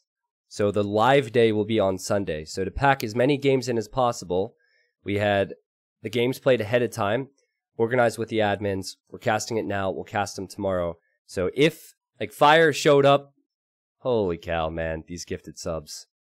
Fire showed up earlier, Viper showed up. They're just here to watch and have a good time like all of you guys. Even Nikov's in there, man. Got everybody. It's a party. It's a party. So let's look at the list of players again. Kobe, GSP, you guys are insane. Ace John, thank you, everybody. Sorry, I'm losing my train of thought here. You can see the players on the right-hand side. So we don't know who it is exactly, but it's one of those, or two of those 12. And we will have Game 4 coming up, Zach. So you thinking Malians, Mongols, Indians as the solid picks? Yeah, they're my go-tos for these maps. They just make so much sense. And I mean, we've seen those civs pretty much conclusively for these remaining maps so far. We'll see if that remains true here. Okay, cool. I stand by that. Yeah, Zach, if I could just take a minute to thank everybody for being here. Yeah, go ahead. Thank you guys for being here. This is day 1. I feel like, at least based off my standards, I did an awful job at promoting the event. I could have done better, and so I'm really excited to see so many people here and excited. Chat's moving, people are trying to guess who the players are, and it's just been a lot of fun for me. And Zach, thank you for stopping by, man. It's been a lot of fun to co-cast with you, too. Yeah, man, always, always. Can I say some things about ECL without, like, treading on toes? No, you're fine. Go ahead. Okay, cool. So if you don't know me, I think most people know who I am, but if you don't, I'm Zero Empires, and I'm running the ECL with Robo, who's also in the chat, and it's the Escape Champions League. It's on most Saturdays. It does, unfortunately, clash with this event tomorrow. Yeah. But maybe, you can open both streams at once. You can at least have it running in the background if you want to watch this and support us at the same time. But the ECL is a extremely long $60,000 Age of Empires 2 tournament with the 8 best teams in the world. competing over about a year and over 14 different single events to score points and then go to a LAN final. So that's all I have to say about that. And you can find that at Escape AoE on Twitch, twitch.tv/Escape AoE. But of course, as I say, we will be clashing tomorrow. So if you want to tune into our stream, just make sure you have T90 stream at the same time, and you can mute ours, mute T90's, whatever. Just have them both open. That would be great. Yeah, and of course, if you guys are used to watching my content, I am involved in the tournament, so I'm either streaming on Escape, or you probably see me streaming it on my own stream too. So, yeah, don't mute me. Mute Escape, okay? Mute both. Mute both. Test it yourselves, you lazy fuckers. It's okay. Zach is a good friend of mine. We're going to go into the next game, guys. So we don't know what map is going to be picked here, and it is random. It is from the map pack. So Zach pointed out earlier there are certain civs that are safer options, civs that are more well-rounded regardless of the map. And I agree with your points. I think Mongols, Malians, Indians can be strong picks, but you never know what the players might have up their sleeve. You never know. And some players certainly could surprise. We will see as we go in here what map we have. Oh, it's El Dorado again. El Dorado. So we get 2 El Dorados in one day. And we have Spanish and Malians. Okay. Wow, man. Absolutely. And this is the first time we're seeing Spanish, right? First time we've seen Spanish in this tournament, which might have been more of a gamble pick, because I think on a map like Scandi, it's incredibly strong. I think like a map like Cross, it can be incredibly strong. Malians are more well-rounded. Spanish can be a good pick for this, though. Definitely. If you end up getting a castle up or tower rushing the center, there's lots of options. So we have Hidden Cup 11 in the blue, my friends. He's playing as the Spanish. And then in the red, we have Hidden Cup 6, who's playing as the Malians. Yeah, I feel like the Spanish have to tower rush this. They've got to play for the towers, because like, look at the stones at home, right? You've got 700 stone there. Now that's enough to mine and build a castle, but it's a risk as well, because if you get trushed or you get pressured, you can't defend it with towers. Yeah, there's just not enough. So you kind of have to trust the middle, I think. You could deny all the stones in the middle with 2 towers. I know you can't see where I'm pointing out, Zach, but a tower here and a tower here would deny all the stones in the center. And not that Malians would necessarily want stone, but obviously they want the gold. Let's talk about this map a little bit more for those that maybe have never seen El Dorado before. There's different versions of it. Players have 2 tiles of gold, 2 tiles of stone around their TC. Around their TC, there's also these marlins. I wish it was salmon, but marlins work. And it's interesting that blue's not collecting the marlins, because villagers do collect from the fish faster than they do the boar. But anyway, in the center of the map, you see the gold and the stone there, and that is visible for all the players. So if red comes forward to collect these resources, blue can see that, he can be aggressive, and vice versa. Yeah, absolutely. And I like this map. I think it's such an interesting map. It reminds me, I don't know how much you follow StarCraft 2 or know about StarCraft 2, but like in StarCraft 2, you have these like watchtower things, right? That you can gain control of, and they give you vision. And it kind of makes me think of that, right? You kind of have that vision in the middle. And I guess it can influence you a lot depending on what's going on there. Yeah. All right. So someone says you can't build towers on the sand, can you? I can see how this can be confusing, because we have another map which is similar to this in this event.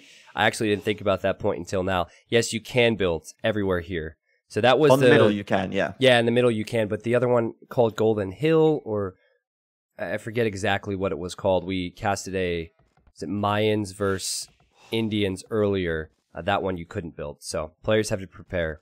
Gold Island, thank you. I mean, it's my event, and I've already forgotten the name. But we got this, guys. We got this, okay? Yeah, so you can't also on this map, there is an area that you cannot build on, and that is actually the area around your TC. So you can't farm there. And that's interesting, because it means players have to build a mill and farm around the mill. And unfortunately for Hidden Cup 11, he can't really farm around his mill. So he's going to have to build another mill somewhere to farm. And red has a much better mill for farming. Like you said, Zach, I think being aggressive is oftentimes the strategy here. You know what, man? If this Spanish player walls towards his TC, and just goes full fast castle into conks, it's so risky. It's risky, but I'm thinking that's what's going to happen here.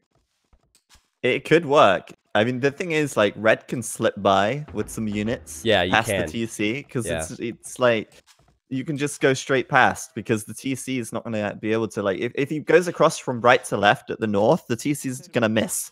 Yeah. And if he's got scouts, let's say, actually, is he going to go scouts? It's the Malians, he wouldn't do that. But, like, if he goes men at arms, he could easily sneak in there. You can wall the sand. Oh, Robo's saying you can wall the sand. It looks like with the spec trick. I don't think you can wall the sand. I don't think you're supposed to be able to, but there's different versions. If he could wall the sand, I think he would have walled it. Why would he stop there, you know? Well, Zach, if you hold shift and click the flare, you can check to see if there's holes and if players can build in certain areas. And it does look like you could build there. Robo says Robo it's went. A lie. Oh, wait for it. Oh, wait you for can. It. You can. All right. Robo knows everything that there is to know about this game. He went from lowercase to uppercase. Why are we even questioning it? Yeah. You can't build other buildings. Okay. Yeah. Well, right. Okay. All right. There's different versions, Zach. I can understand why you're confused, because there's different versions. That's what this crazy guy's gonna do. He's gonna try and fast castle on this map with what little stone he has, and Red's like, yeah, I'm gonna tower rush you, man. I'm going forward. He has man-at-arms on the way. He has villagers on stone already. This is going to be a very aggressive play from Hidden Cup number 6. Didn't he play like this before, though, again on Gold Rush? Didn't he win that game where he went forward, or was that the other player? Was Blue. I know, dude, there's been so many games. That was Blue. Damn it. So the names aren't memorable. Yeah, they're not. And this isn't too bad for Blue because he has lots of woods he can run to. Huh. Flo is right. They should mute both of us and just listen to Robo text cast in the chat. No question. Oh, man. We're really just here to make Robo look good. We don't pay him. We just make mistakes to make him look good. No, I pay him too. Well, you're like, wait, Robo's doing work for free? I got to get in on that. Yeah, but, what? Yeah. So anyway, we have a two-pronged attack here. Red shows up. He's building his first tower. And can he hop through there? I don't think he can hop through there, unfortunately. He's building his second tower, and these towers don't do all that much to Blue's plan here. But Blue's going to have to rely heavily on the market, Zach, if he wants to pull this off. Yeah, he will. He's going to get really pushed back. Yeah. And Red's coming in with some militia as well. Like, do you think Red knew this was the plan? And he's like, no, man, you're not getting away with that. Like, come on. Who do you think I am? I'm not letting you do this. It's a really smart move as well, because you said 700 stone, right? You get 700 stone, and then if you have to build defensive towers, you will not have the stone to build a castle, and Blue is obviously boxed out of his gold. Well, you can build 1 or 2. I don't know how many. I think it's 1. Before you, you can do 1. Yeah. He will have to be very careful, because he will not have enough otherwise. So. Yeah, he's gonna build 2 now, 1 on each side, so this is good from Red to force him into that. And then he'll probably go blacksmith market, and with the blacksmith and the market, he will, I imagine, buy. Well, he might not need to buy food, but he'll definitely sell wood. Well, the fact that he's made 2 is a problem, because now he doesn't have enough stone to build the castle. So, Rep, he's breached. Yep, another messy game. It is indeed. Red's tower's not in range of Blue's tower. And Blue has to fight this off with Vils. This is sloppy. No. That's got to cost him a villager, surely. Look at this scout with 3 health. And the blacksmith from Hidden Cup 6. He's prioritizing fletching here. Pretty smart move. Guys, if you're playing this game, especially 1v1s, and you see someone wall up like this, this is how you make them pay. Be aggressive. That's how you bring the pain. Yeah, man. And Red, back at home, he's looking pretty good economically, man. He can take that gold in the center if he wants it. Not a bad thing for him right now. Yeah, he does definitely want more towers, though, I think, because he's still got 3 villas on the stone. He's building another tower on the left side. Interesting. He's clicked up. He's clicked up. Let's go. Oh, my God. Oh, man. He is the market hard for that. Like, the thing is, though, where is Blue mining gold? He doesn't have any, man. He doesn't have any gold. Yeah. None. So, how much stone is left? Not enough, because he invested into 2 towers. So he's going to have to sell wood twice to get enough gold to buy stone. Yup. And then how is he going to have enough resources to build conks? Like, all Red has to do is make some archers. Yeah. And, oh, he is. Look, he's doing 2 ranges. So I think Red's won, just from a theoretical standpoint here. Well, oh, it's a skirm. It's a skirm. It's not an archer. He just needs to tower that gold, bro. He towers that gold, and he's fine. Holy crap. Look at the efficiency of that farm to the south of the mill. Oh, it's beautiful. You know what? You're probably thinking when you place that farm that's fantastic because it's only 2 tiles away. You're like, that's not bad. Yeah. But the bills have to walk the whole way around. Hey, chat, don't say T90 farm. Stop it. New emote incoming. It's really dangerous when you say things like that because everybody just jumped on the T90 farm spam. Well, Blue's pushing out. He's got a plan. Dude, he has no stone whatsoever. Oh my god. Can he even sell and get it? Oh, he sold wood. He sold food. He has 643 stone. He has 643 stone. Oh my god. He's mining the gold to get enough gold to buy more stone. Oh my god. This is how it's done. This is hilarious. Oh, he's not going to have the gold, man. Can he? How much wood does he need to sell here? He's got to sell another 100 wood and then bank the gold, and then he can buy the last bit of... Yeah, if he sells the wood, I think if he sells, he's not going to get enough gold in return to buy the stone yet. He doesn't know what to do, There we go. Man. Wait, can he do it now? He sold. He doesn't have enough. Oh my god. He needs 169 gold. He only has 100. Look at these villagers. They don't know what to do. Oh, he's selling There's a tree. More wood. Get the tree. Oh, there's only one wood. He's got it. Oh, he's got let's it. Go. Let's go! I believe, man. Just get all your bills at this rate. I mean, you're already a tower, screwed. though. There's already a tower. Oh, no. Is he going to kill the castle? He could kill the castle. Oh, with the tower? He has to commit every villager to the castle right now. Let's go, buddy. Let's go. This is where everyone's saying Daut. Let's go. Yeah. If there was any question that this wasn't Daut, it's fine, man. Just look what you're seeing right now. He's Spanish. This is not a problem. Come on, man. You gotta commit with your other villagers. Look at these plebs running back to work. Go build the castle. Don't leave your friends here to die. There's gonna be another tower by the time this castle's up. 90%, bro. Oh, it might get denied. 96, 97, 98, 99. Got it. Spanish villagers, man. 17 villas for the blue player. A thriving economy. And Red's villagers are like, what do we do now? Let's just fight. Bash it. Oh my god. You know, we needed to have one game with it. And this is unreal. I mean, it would be funny if we find out that this is Daut. That would be really funny, but I don't think it was hilarious. I think I don't know. I don't think Daut would ever choose Spanish and try and go for this greedy of a strategy. True. But Tristan. Yeah. It's all worth it. Look, it's all worth it, man. What's happening? The Conquistador is out. Let's go. All of this for the Conquistador. He's got and he's got it. If he wins this game, I'll lose it. I think I might just need to shut down the... I think if Blue wins this game, I might just need to shut down the stream. We won't see the last game. This is... I mean, this shouldn't happen. Peak Age of Empires Dude, right here. Red... Look at Red's food count, Zach. He only has 300 food. Whoa. He's not walled. That Conquistador, I'm telling you. 13 HP in a dream. Kill all of Red's bills. All you gotta do is heal it up. Yeah, just stick Get 14 HP, and then I think you're at a good number to fight. Uh-oh, villagers. Oh, this is good from Red. Just run in. Kills 2 more villagers. See, those villagers should have helped with the castle. They wouldn't have been over here dying. That's true. They would have been dying on the other side instead. Alright, he's got a tree. Look, he could build more conquistadors. He is. He's got a second one coming out. He's going for the conquistador no villager builds. Has anyone told you how OP the conquistador is? Yeah, man. Strongest unit in Castle Age. Duh. So obvious. So obvious. Here we go. The counterattack. I like how Red knows he's so far ahead that he's just running underneath the castle fire. Red should, with a few archers, be able to defend himself. Come on, Blue. Blue has no food economy, so he's going to have to mine gold to buy food now to make more conks. which you can't do. Yeah, he committed to this strategy, guys. There's no giving up now. I'd love to see Red build a tower. Red could actually tower that, no problem. Okay. He's still killing villas on the gold, so blue is not banking that gold.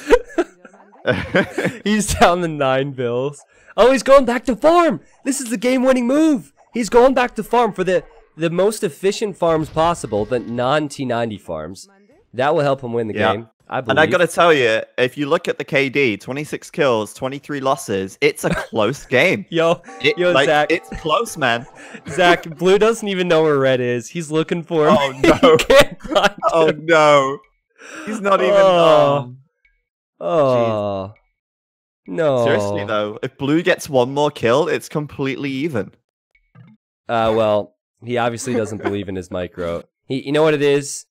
It was a Civ win for red. That's what it was. Totally. Yeah. Nothing to do with the strategy.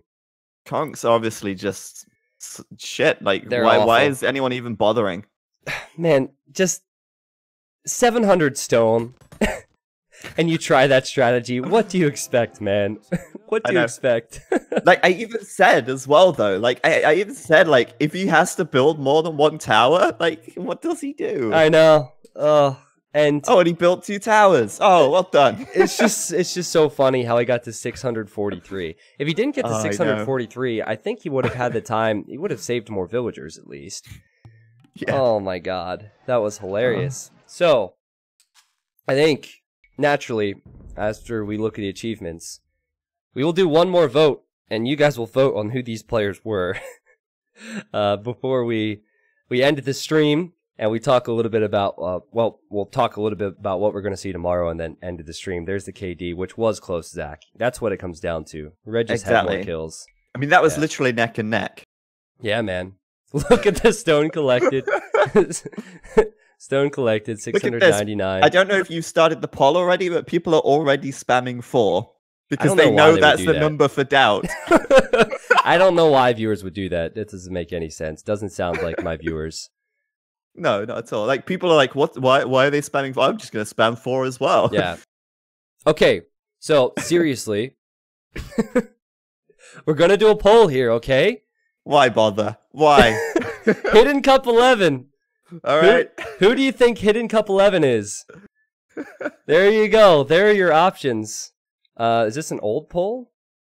Yeah, that's an old one. I think, let me... I'm showing the result right now. Hold on, I got this. Spoiler alert. Oh, you know what? I don't know if the system... I'm kind of new to all this. I don't know if the system lets me redo a player. It probably does. Are you using Felix's system or something else? No, something else. So, okay. We did the poll earlier. I think you guys are typing 4 in the chat. I think you know that people are going to vote for Daut for Hidden Cup 11. I'll figure out the poll if we want to do future votes tomorrow, because the action continues tomorrow, guys. It's going to be a lot of fun. I'll bring up the brackets now. We will see some of the same players we saw today versus all new players in the quarterfinals. It'll be a best of 5 with the same settings. Fun day today. We had 0 sweeps, lots of funny talking points, lots of amazing games. And we still don't know who these players are. So tomorrow, I believe for most of the day, I'll be casting solo, as you'll be doing ECL and mostly everyone else will be. And then the semis will be best of 5 on Sunday, and the grand final will be on Sunday as well. And I will have Dave here with me. Zach. Awesome. Thank you so much for stopping by today, man. It was so much fun. Yeah, thanks for having me. I really enjoyed it. I love the concept, and we had some fantastic games. I think we ended on a great note as well, with that last game just being an absolute train wreck. Like, that's what I want to see. That's what I came here for. Yeah, man. That's a perfect way to end it, I think. Absolutely.